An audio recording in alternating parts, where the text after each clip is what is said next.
Salam, jemaat Tuhan yang dikasihi oleh Tuhan kita Yesus Kristus.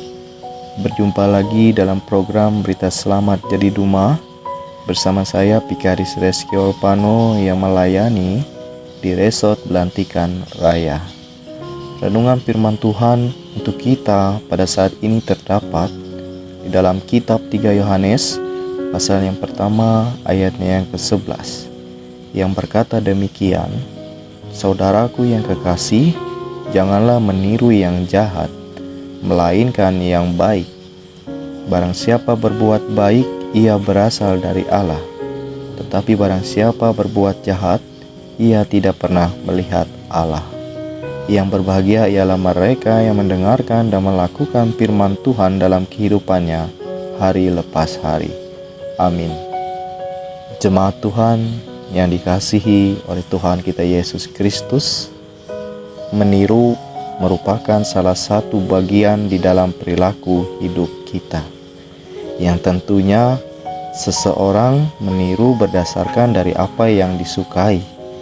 Dan ada dua hal di dalam meniru, yaitu meniru yang baik dan meniru yang tidak baik, atau dapat dikatakan meneladani yang baik dan meneladani yang tidak baik. Dalam hal-hal ini, itu tergantung pada pribadi diri sendiri.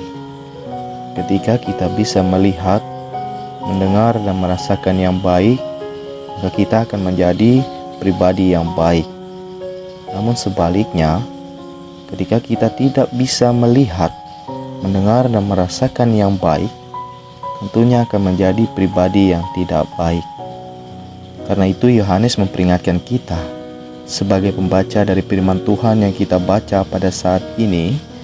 Saudaraku yang kekasih, janganlah meniru yang jahat, melainkan yang baik. Perkataan-perkataan ini mengingatkan bagi kita yang hidup di tengah-tengah dunia ini agar kita menyukai segala sesuatu yang baik untuk kita teladani dalam kehidupan. Sebab seperti apa yang dikatakan, barang siapa berbuat baik, ia berasal dari Allah. Serta Efesus 2 ayatnya ke-10, karena kita ini buatan Allah, diciptakan dalam Yesus Kristus untuk melakukan pekerjaan baik yang dipersiapkan Allah sebelumnya. Ia mau supaya kita hidup di dalamnya. Inilah sebabnya mengapa di dalam kehidupan kita selalu dituntut menjadi baik, agar hidup dan kehidupan kita dapat dikatakan berasal dari Allah, dan kita diciptakan dalam Yesus Kristus untuk melakukan pekerjaan baik.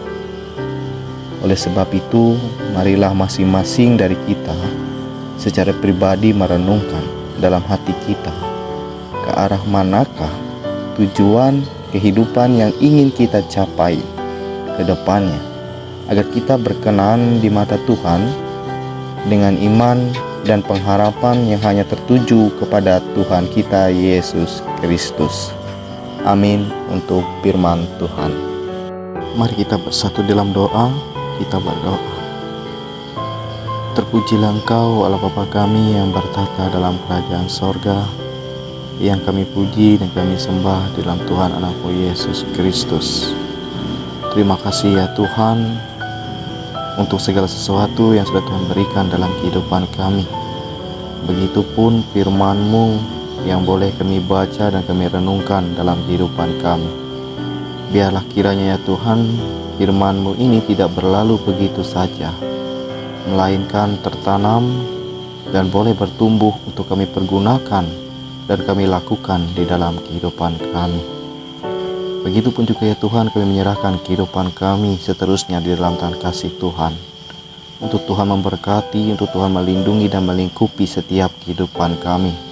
Di dalam usaha pekerjaan yang kami miliki, biarlah semuanya itu boleh menjadi berkat-berkat yang berlimpah yang Tuhan datangkan dalam kehidupan kami, sehingga kami tidak akan pernah melupakan tugas dan tanggung jawab kami untuk selalu mengucap syukur kepada Tuhan dalam kehidupan kami.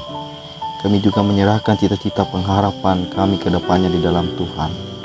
Biarlah setiap prosesnya boleh berjalan dengan baik, dan Tuhanlah yang berproses dalam setiap pengharapan yang kami miliki.